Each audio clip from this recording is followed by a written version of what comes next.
Number 1. No mafioso hitman was more identifiable to more people and yet enjoyed greater immunity from arrest than an early Chicago killer dubbed by the press the Shotgun Man. Little was ever known about him, save that he was believed to be Sicilian and that for years, before appearing in Chicago's Little Italy, he had served as an assassin for various mafia chieftains in the Old Country. In Chicago, as in Sicily, the Shotgun Man took up chores for various Black Hand extortionists who threatened victims with death if they failed to pay their blackmail demands. Some Black Handers were from the Mafia, others from the Camorra, the Naples-based criminal society, and still others were mere freelancers capitalizing on the immigrants' fear of the Black Hands. The Black Handers did kill some recalcitrant would-be victims, thus advertising their serious intentions. The Shotgun Man specifically personified the Black Hand evil. One can well imagine the icy terror that gripped recipients of Black Hand extortion demands if they were asked if they wished to share the fate of some Italian businessman who was really not yet dead. Then the Shotgun Man would dispatch the businessman.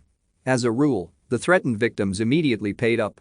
Annually for several years, anywhere from 12 to as many as 50 victims of Black Handers were killed, and the Shotgun Man was acknowledged to be the hitman in perhaps one-third of the cases. Between January 1, 1910, and March 26, 1911, the Shotgun Man shot 15 Italians on orders from various Black Handers. In all, the total number of Black Hand killings in that time frame was 38. In March of 1911, the Shotgun Man cut down 4 victims within a 72-hour period, all at the intersection of Milton and Oak Streets, a spot that became known as Death Corner. The Shotgun Man blithely walked the streets of Little Italy with no fear of exposure, even immediately after a killing. Many witnesses could have identified him, but it was said throughout the community that the Black Handers who purchased his services enjoyed political protection. If the Shotgun Man was arrested, he would be turned loose in a short time with an excellent memory of his accusers. The Shotgun Man was reportedly paid handsomely for his lethal labors, and it was said he remained at his duties only until he acquired enough wealth to retire to Sicily. Indeed, after a period of 8 or 9 years, the Shotgun Man left Little Italy. To take up a tranquil life in Sicily? No one will ever know. Number 2. In an unmarked grave in West Sussex lies the headless and handless torso of a man police have been unable to identify for 28 years. The grisly case of the Bolney Torso, as it has become known, sparked a huge murder probe that has taken detectives as far afield as Germany in their hunt for the killer. The mutilated body was discovered in undergrowth in the small village of Bolney, and theories of the killer ranged from London gangsters to East German fraudsters to construction workers. And without some new breakthrough in information or technology, the crime may never be solved, according to 2 detectives who led the murder inquiry. The case began on October 11, 1991, when a body was found in Broxmead Lane. The victim's head and hands had been removed, perhaps in an effort to obscure their identity. Police identified him only as a white male with a small star-shaped mole on his right thigh and a protruding belly. An initial murder inquiry was led by then Detective Chief Inspector Peter Kennett, who would later become known for catching Sarah Payne's killer, Roy Whiting. Speaking to the PA News Agency, the now retired Kennett said, "I had just got home and had been intending to attend a retirement party of a senior colleague, David Scott, when the phone rang telling me of the grim discovery. I lived a short drive from Bolney and drove straight to the scene. By this time it was dark and tipping it down with rain. Because of the atrocious weather, there was not much that could be done other than secure the scene and wait for the morning." Kennett had never had to solve a torso murder before, but it was clear to him that identifying the body would be likely to lead police to the suspects. He continued, "Not knowing the identity of the victim is a serious drawback to a murder investigation. There is an old saying, know how your victim lived, and you will find out why they died. All we had was a body and a deposition site in the middle of nowhere. No nearby houses. No passing traffic. It was a fluke miracle that he was found so soon. The public, i.e. witnesses, solve murders. We had no one to ask." Despite extensive investigations, the inquiry went unfinished and lay dormant for years until new evidence was uncovered.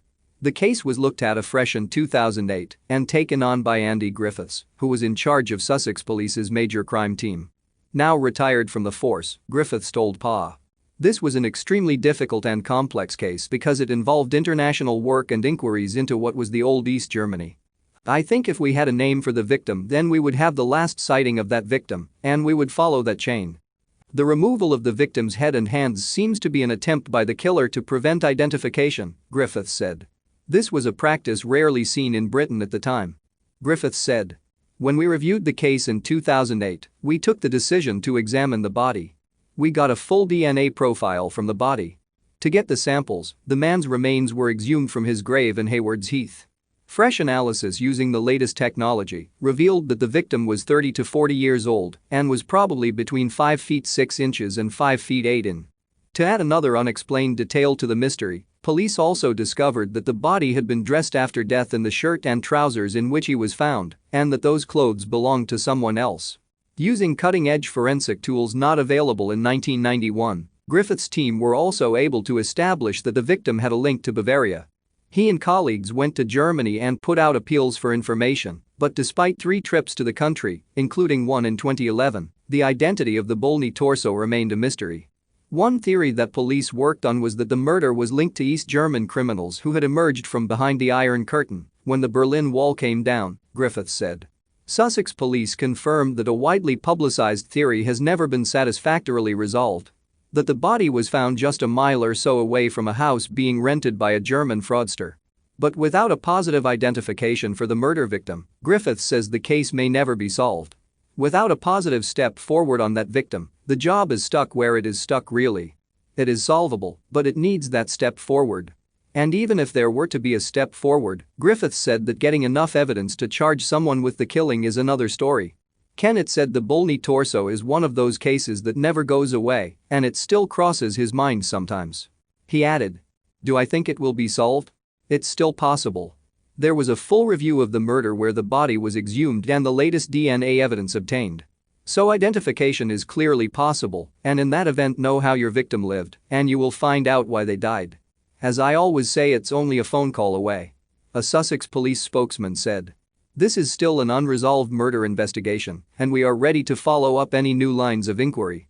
We are committed to identifying the victim, establishing what happened to him, and bringing the offenders to justice if at all possible. We will always do everything we can to ensure that happens. Number 3. One is said to live in Paris, the other has vanished. Profiling Martin Stone and Driff, whose knowledge and eye for rare books are legendary. 2 legends in the London antiquarian book trade who continue to fascinate me are Driff and Stone, London's famous book runners. Martin Stone has been profiled a few times, Driff less so.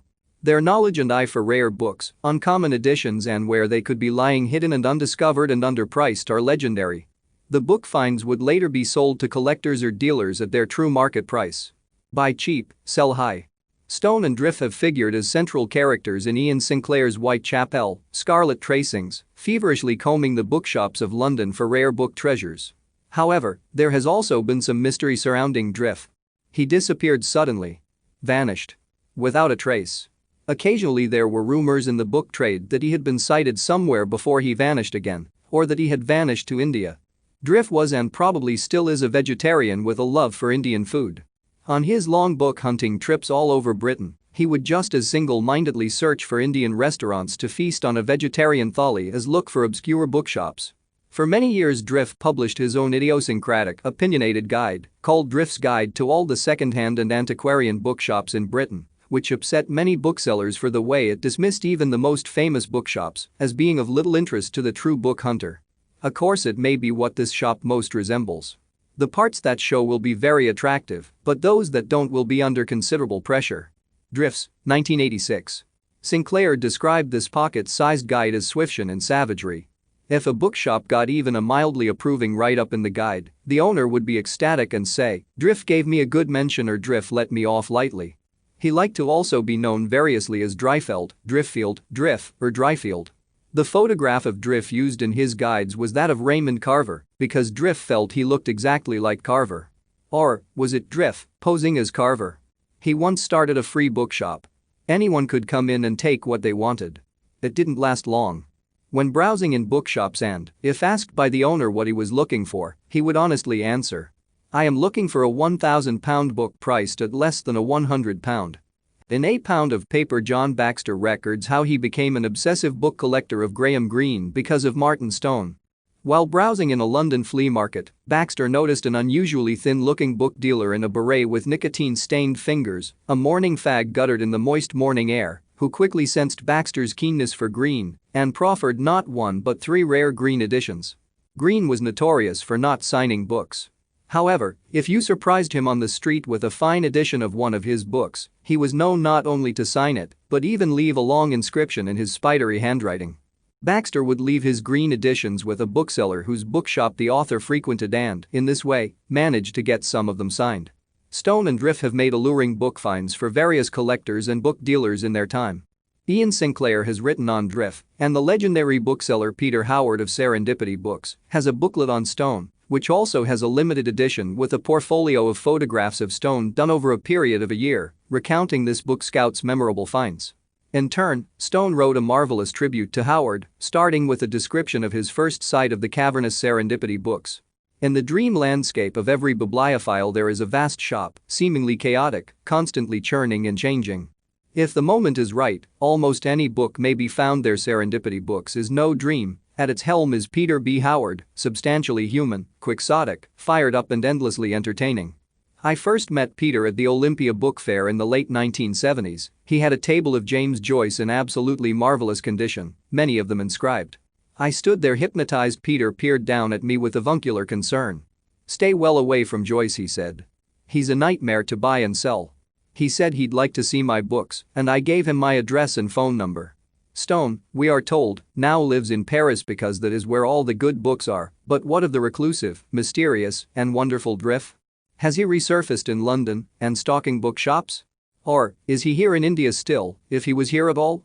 Or is he perhaps, as Sinclair once reported, haunting Brick Lane once more for dal soup, poppadums, onion bhaji, vegetable curry, and black coffee? Number 4. He only played in 3 games, but BDolly Gray has cemented himself in sports history for pulling off one of the greatest trick plays the NFL has ever seen. We have to go back to the early days of the NFL. Ollie Cree was the owner and player coach of the St. Louis All-Stars. In 1923, a player named Dolly Gray approached Cree about playing for his team. Gray was rumored to be an All-American end on Princeton's unbeaten 1922 team. Seeing an opportunity to bolster his squad, Cree signed Gray to the All-Stars. Gray's first 2 games for the All-Stars were terrible, however, and after witnessing such poor quality play, Cree released Gray to Curly Lambeau and the Green Bay Packers in exchange for cash that was desperately needed to keep the All-Stars operating. On the surface, it appeared that Cree was giving up one of his best players. He was an All-American at Princeton the year prior, after all. Lambeau, on the other hand, was elated to be gaining such a great player. The Green Bay Press-Gazette celebrated the news with a headline that read, "Dolly Gray, famous Princeton end, joins Packers." The Press-Gazette identified him as BDolly Gray, who had scored 3 touchdowns for Princeton in its big victory over the University of Chicago the previous fall. In his first game for the Packers, Gray played extremely poorly. Then suddenly, when the Packers were supposed to board a train for a game in St. Louis, Gray mysteriously disappeared. What happened to Dolly Gray? In St. Louis, Lambeau approached Cree and questioned him about the enigmatic Dolly Gray. Cree was forced to come clean. He told Lambeau that the deal between the 2 clubs was a joke. Prior to trading Gray, Cree had discovered that he was lied to. The man claiming to be Dolly Gray was actually an imposter who had conned his way onto the All-Stars roster. Cree said the trade was just in good fun and that it had been his intention to give Lambeau his money back, though we suspect he might have just wanted to backtrack after getting caught. Furthermore, it turns out that there was never even an All-American named BDolly Gray who played for Princeton. There was only Howard "Howdy" Gray, who later became a noted surgeon at the Mayo Clinic. Also, no records exist of any player named Dolly Gray scoring 3 touchdowns against Chicago, as the Press-Gazette claimed. There were a couple people named Dolly Gray in the sports world at that time, but it is unlikely either of them was the imposter. William Denton Dolly Gray pitched for the Washington Senators from 1909 to 1911. He would have been 44 years old in 1923. Lauriston W. Dolly Gray was a star halfback at the University of Chicago in 1914. Gray would have been 30 in 1923, but he was known to have been suffering from tuberculosis and living Denver in 1922, dying from the disease 4 years later. So who was the imposter? To this day, people aren't sure who BDolly Gray was or if that was even his real name. After disappearing in Green Bay, he never popped up on any other teams. Though his career was short, BDolly Gray remains an odd footnote in NFL history. He conned his way onto 2 NFL teams, and even his stats listed on Pro Football Reference. Now that's a trick play anyone can appreciate. Number 5. The Stoneman was a name given by the popular English daily of Kolkata to an alleged serial killer who menaced the streets of that city in 1989. The Stoneman was credited with 13 murders over 6 months, the first in June 1989, but it was never established whether the crimes were the handiwork of one person or a group of individuals. The Kolkata police also failed to resolve whether any of the crimes were committed as a copycat murder. To date, no one has been sentenced for these crimes, making this one of the greatest unsolved mysteries plaguing modern metropolitan Indian police forces. The first hint of a serial killer who was targeting homeless ragpickers and beggars in India came from Mumbai. Starting in 1985 and lasting well over 2 years, a series of 12 murders were committed in the Sion and King's Circle locality of the city. The criminal or criminal's modus operandi was simple. First, he or she would find an unsuspecting victim sleeping alone in a desolate area. The victim's head was crushed with a single stone weighing as much as 30 kilograms. In most cases, the victims' identities could not be ascertained since they slept alone and did not have relatives or associates who could identify them. It was after the 6th murder that the Mumbai police began to see a pattern in the crimes. A stroke of luck seemed to come the police's way when a homeless waiter survived a brutal attack and managed to escape being bludgeoned to death. However, in the dimly lit area of Sion where he was sleeping, he had not been able to get a good look at his assailant, and what seemed like a big break came to naught. Shortly afterwards, in 1987, a ragpicker was hacked to death in the adjoining suburb of Matunga. Even though the police and the media were quick to label this the handiwork of the same person, no evidence to link this crime with the others was ever found. As mysteriously as the killings had started, by the middle of 1988, they stopped. Whether or not the Mumbai killings were linked to the Kolkata Stoneman killings has never been confirmed. However, the uncanny similarity in the instrument, choice of victims, execution, and the time of the attacks suggests someone familiar with the Mumbai episodes, if not the same killer. The first victim in Kolkata died from injuries to the head in June 1989. 12 more would die in the next 6 months as panic gripped the city. All of the murdered were homeless pavement dwellers who slept alone in dimly lit areas of the city. Because the murderer killed victims by dropping a heavy stone or concrete slab, the police assumed that the assailant was probably a tall, well-built male. However, in the complete absence of any eyewitnesses or survivors, no clear-cut leads were available. Massive deployments of police in various parts of the city at night were resorted to, and numerous arrests were made. After a spell of arrests in which a handful of suspicious persons were rounded up for questioning, the killings stopped. However, since there was no incriminating evidence, all those summarily arrested had to be released. One of those temporarily summoned was not mentally fit to be questioned, but the media and police were quick to note that the killings had ceased. The name of that mentally imbalanced man was Dinyarmalik Muhammad Ekram. To date, the crimes remain unsolved. Number 6. A search of the area where Jane Doe was found showed evidence that she had been pulled out of the sleeper cab of a truck by her belt loops. The jeans she was found wearing also showed the rear belt loop had been broken, and the sweater she had been wearing was pulled over her head, indicating she had also been dragged by her arms. Early into the investigation, Jane Doe was dubbed Valentine Sally. A Northern Arizona University student came forward to say he'd picked up a hitchhiker fitting Jane Doe's description near Cordes Junction on February 2, 1982. He had been traveling north at the time. According to the student, the woman claimed to be from Phoenix, where she worked as a dishwasher and lived with friends. However, due to family problems, she was on her way to New Jersey and was planning on traveling to the Little America truck stop in Flagstaff, Arizona, in order to get a ride with a truck driver to the East Coast. A few witnesses put Jane Doe with 1 or 2 men at the Monte Carlo truck stop in Ash Fork, Arizona, during the early morning hours of February 4, 1982. According to the witnesses, one of the men seen with her was white and around 60 to 65 years old. He stood between 5'83" and 5'10" and appeared to be of medium weight. He had been wearing a two-toned brown checkered leather vest and a felt cowboy hat with a peacock feather stuck to it. Specifically, a waitress at the truck stop described to investigators an encounter with a teenage girl who refused food and asked for aspirin to help treat a toothache. The waitress believed her to have been 16 to 17 years old, and she was said to be with a man who the waitress believed to be a male relative, either a father or an uncle. According to her, the pair had entered the truck stop around 3 a.m. on the morning of February 4 and left about an hour later. At one point during the investigation, police detained a suspect from Flagstaff who was a trucker who fit the description of one of the men witnesses had described. His wife was also said to resemble Jane Doe. However, his wife was located alive. In 1984, Jane Doe was misidentified as teenage Florida runaway Melody Eugene Cutlip. Melody had run away from home in 1980. The match between her and Jane Doe was made by a forensic odontologist who claimed Jane Doe's bite marks matched enlarged images of Melody's teeth, a method deemed unorthodox and unreliable.